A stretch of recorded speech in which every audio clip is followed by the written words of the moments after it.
Every king has knelt in my hall. And I felt nothing. I don't know yet. The Hall of Eternal Vows had never seen a refusal before. Carved from silver stone older than memory, its pillars lined with ghostly statues of queens who had come before. Each one frozen mid-bow, each one obedient. The hall stood as proof that no daughter of the Vaelith Empire ever said no. Until Princess Serayne did. "I will not marry Prince Dorvan of the Keth Dominion," she said. Her voice sharp as broken glass echoing through the chamber. "I will not bind the Empire to a man who smells of conquest and nothing else." The High Council shifted uncomfortably in their robes. Emperor Vaelthos, her father, sat rigid on his throne. His 6 silver eyes narrowing into thin slits of fury. Around the hall, courtiers whispered behind raised hands. Statues seemed to frown. "Serayne." Her father's voice carried the weight of centuries. "This marriage was decided before your birth. The Keth Dominion controls 7 star systems. Their fleet means nothing if there is no trust between crowns," she said calmly, turning away from the throne to face the window. Beyond the crystalline glass, 3 moons hung in a violet sky. "I will marry when I find someone worthy. Not before."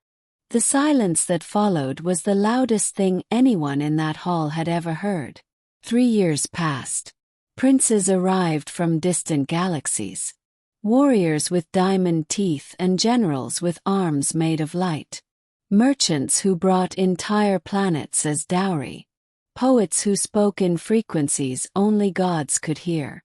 Serayne met them all with the same cold, polite disinterest. The kind of courtesy that said, "I see you, and I feel nothing."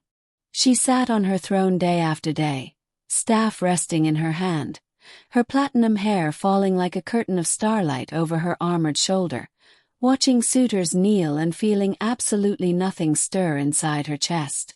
Her handmaiden Lisa whispered to her once, "My lady, perhaps your heart simply does not work." Serayne almost smiled. Perhaps. It was during the 3rd moon of the Vaelith summit that a human ship crash-landed in the outer courtyard. Not a warship. Not a diplomatic vessel. A small scout craft, battered, half-burned, leaking green fuel across the silver floor, carrying exactly 1 survivor. His name, they later learned, was Caden Voss. Soldier. A human from a world called Earth. A planet so far from the Vaelith Empire that most maps didn't bother showing it. He had been tracking a rogue signal across 3 star systems when his ship's engine gave out mid-orbit. He was dragged before the court in chains, still bleeding from a cut above his eye, armor cracked at the shoulder. His brown travel cloak was singed at the edges. But he stood upright. No trembling. No begging. He looked around the hall, at the towering columns, at the ghostly statues, at the alien faces staring down at him, and his expression said only, "All right then. What's next?" "You have entered Imperial airspace without permission," the High Commander announced. "State your name and your purpose." "Caden Voss," he said. Clear. Direct. No titles, no apology. "My ship broke down. I wasn't planning on visiting." Laughter rippled through the court. Not kind laughter but surprised laughter. No one spoke to the Vaelith Council that way. Emperor Vaelthos raised one hand for silence. And then, from the far end of the hall, Princess Serayne stepped through the side door. She had not been summoned. She had heard the commotion and come herself, something she never did. She saw him the moment she entered. He was kneeling now, one knee on the floor. Not from defeat, she could see that clearly. He had knelt to catch his breath, pressing one hand to his injured side. But even kneeling, he looked like a man simply pausing, not surrendering. His dark eyes scanned the room with calm, steady attention. And then those eyes found hers. He didn't look away. He didn't bow his head.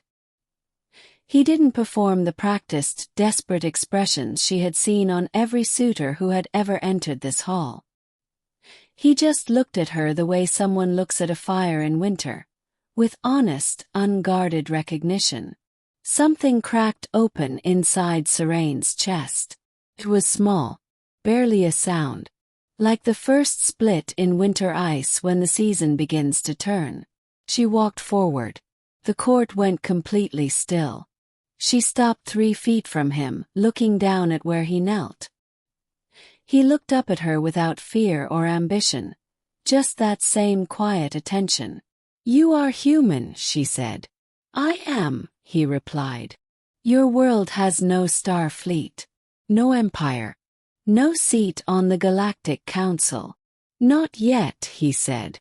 And there was no arrogance in it.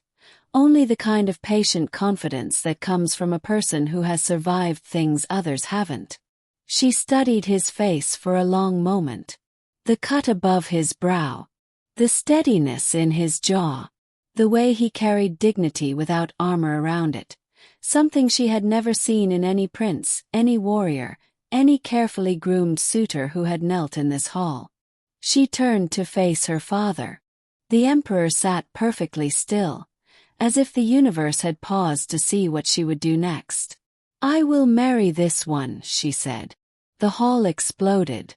Voices, protests, outrage from every corner. The High Commander stepped forward. Courtiers reached for one another in shock. Lisa dropped an entire tray of crystal goblets. Caden, still kneeling, looked up at her with wide eyes for the first time. He started.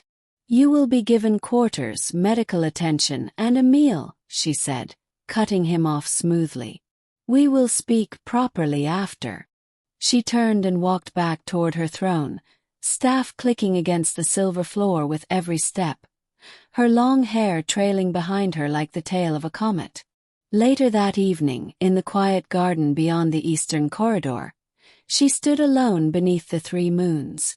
Caden found her there, already cleaned and bandaged, wearing simple gray clothes borrowed from the palace stores.